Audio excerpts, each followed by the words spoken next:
Okay, so we already did a gameplay walkthrough of the Quarry, and you can definitely check that video out already if you haven't. And we will be doing some more video game stuff all summer, all year. And let's talk about the Quarry's ending because it's definitely something interesting to talk about here. So before we get into it, go ahead and hit that subscribe button, hit that notification bell, on the road to 25,000 subscribers. But let's get right into it.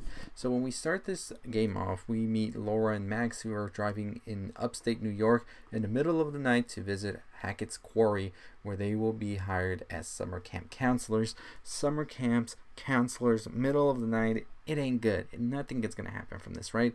So, of course, they swerve when they avoid hitting an unknown creature and they crash.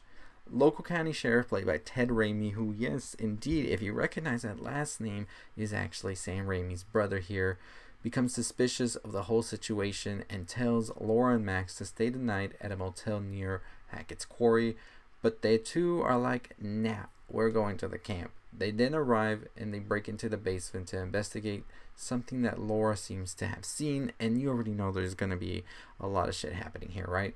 Max, though, gets attacked in the process, and then the sheriff arrives, sedates Laura, and shoots at the monster in the basement. And yes, don't go to a camp where there's something creepy you see in the basement, and definitely don't go investigate because that's where you'll end up. We then meet 7 other camp counselors: Abigail, Dylan, Emma, Jacob, Caitlin, Nicholas, and Ryan, as they are going to Hackett's Quarry as well. But throughout a lot of shit that happens here, a lot of drama between whose crush is who and whose ex-boyfriend was that, who's like going around, being messy, being petty. It's the summer of love and pettiness here.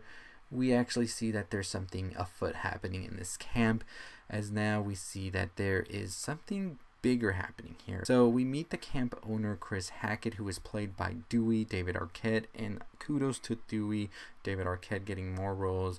I love to see him in more roles, but he very much so lets them know that he will be returning in the morning and leaves them inside the lodge and locks it. And doesn't really lock it, right? He tells them to lock it. Well, throughout the night, we actually see that 2 figures are actually stalking our group here, called Bobby and Jedediah. And so things are about to get very, very bad pretty soon, right? So we finally see that one of the first ones we see to get attacked by the monster here is Nick, and things aren't looking good for Nick, and ultimately we see him turn into a werewolf and he escapes into the woods. So we have a monster and now we have a new werewolf everybody has to pretty much keep an eye out for, because it ain't gonna end good, right?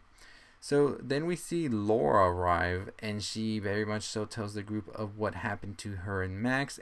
She then tells them that the sheriff was actually Chris's brother, Travis Hackett, and he imprisoned them for 2 months, and in that time they learned about the whole curse that had spread through bites here. Laura then reveals that Chris is going to turn into a werewolf every full moon, and that he is the one responsible for infecting Max. So Chris very much so is leaving them here because of all of this as well. Laura then says that she wants to kill Chris so the curse can end, and Laura asks Ryan for help. They then head towards the Hackett residence, where they meet Constance, and also they very much so are here to meet the Jedediah, the family patriarch. Also Bobby, Chris, and Travis being their sons. Laura and Ryan learn more about what exactly the Hackett's family history has for them, and during the conversation with Constance and Travis, they get actually caught in the act, and we see fighting commence. We then see that werewolf Chris attacks his family members and Laura and Ryan. So after the fight, Travis reveals to Laura that the curse will not end with Chris. He actually explains that Silas Perez, who is the fortune teller's son, Eliza Perez, was the one that actually started this whole curse, and explains that 6 years ago the family had traveled near the woods to visit a freak show. Chris's children, Caleb and Kaylee, actually tried to free, quote unquote, the dog boy, Silas, by starting a fire as a distraction, but they actually burned down the show in the process. Silas actually bit Caleb when he was freed, and then Caleb passed the curse on to Chris and Kaylee. Laura, Ryan, and Travis then drive towards the same spot where Laura and Max crashed 2 months ago in an effort to kill Silas and end the curse permanently. So that's pretty much the big like twist and everything about it here. So you can pretty much have a choice of ending the curse. You can start off with Laura, Ryan, and Travis actually driving to the spot where Laura and Max crashed 2 months ago to kill Silas and end the curse immediately. And then the authorities pretty much reach the camp in the morning, and so a lot of different people can be like spared and all of that, and we'll definitely talk about all those different endings. But I thought that this story was very interesting, a different spin. I see a lot of people comparing it to Until Dawn and not really thinking it was as good or wasn't like that. I think it was interesting, and I'm very excited to see this whole like genre of video games be explored more. I think it's really great, and you can tell with this one they gave a lot in it, and I like the whole aspect of this whole like twist at the end as well, because it really gets you going at the beginning thinking it was going somewhere, but then we see that this is like, nah, this is gonna go in a different direction. I thought the whole curse and werewolf thing was also cool, because we don't really see much be done with werewolves, I think, in video games or in much media as well. So I really dug that as well. So let me know what you think about the ending, what you think about the game as well as a whole. And as I said, we already did a whole live gameplay walkthrough of it. You can go check it out already. Already all of the parts should be uploaded as well, all 3 parts. So definitely go check it out if you're interested as well. But as always, that's gonna do it for me. If you haven't already subscribed to the channel, hit that subscribe button, hit that like button.